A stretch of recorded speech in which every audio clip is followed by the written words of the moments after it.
It was another busy week at Queen's Park. Here's what you might have missed.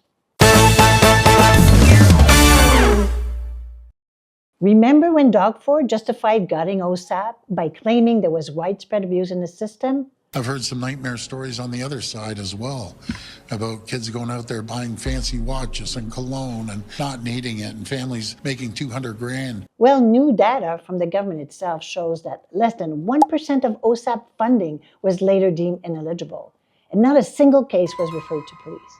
So after all that, students across Ontario were pushed deeper into debt over a problem that the government overstated. The Auditor General report confirms something parents and teachers have been sounding the alarm on for years. Ontario's special education system is under serious strain.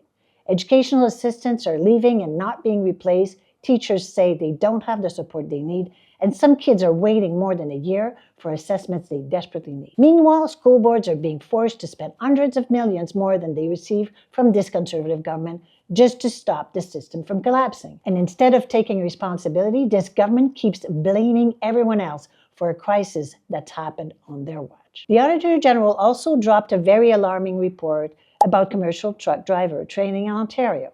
The report found that inspections aren't happening, training standards are slipping, and Ontario is approving drivers that other provinces would reject. And that matters because while large commercial trucks make up only a small percentage of vehicles on our roads, they're involved in a disproportionate number of deadly crashes. After years of warnings, this government still hasn't stepped up to fix the problem and making our roads more dangerous. We also learned this week that Doug Ford luxury private jet is costing Ontarians even more than originally understood. New reporting revealed the province racked up more than $190,000 in extra fees on top of the jet's $28.9 million price tag, including maintenance, storage, and legal costs. At a time when families are struggling to afford groceries, rent, and gas, Doug Ford is treating taxpayers' money like it grows on trees. Ontarians deserve transparency about how their money is being spent and a government focus on priorities people actually care about. And it doesn't stop there. Last week, we learned Metrolinx quietly settled a massive dispute with a company tied to Doug Ford's insider, Carmine Negro. And they still refuse to say how much taxpayer money was involved. And here's the unbelievable part. The company didn't even fully own the air rights they were fighting over. So people are asking a pretty reasonable question. Why was there a secret settlement at all? In more positive news, this week our caucus took a stand for Ontarians in a big way.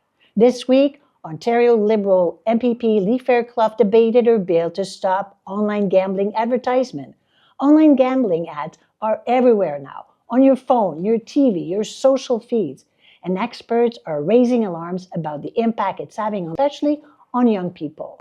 They're designed to be addictive, and they target teenage boys and young men most, who are by far the biggest victims. Unfortunately, Doug Ford's Conservatives voted her bill down. In Ontario, we are seeing a rise in online gambling like never before. Now, 1 in 3 young adults report that they are gambling online, and 25% of them report a high level of gambling-related harms. Doug Ford had a chance to do the right thing and ban online gambling ads, and he refused. Ontario Liberals are not going to back down. We'll continue to fight for you here at Queen's Park and in your community.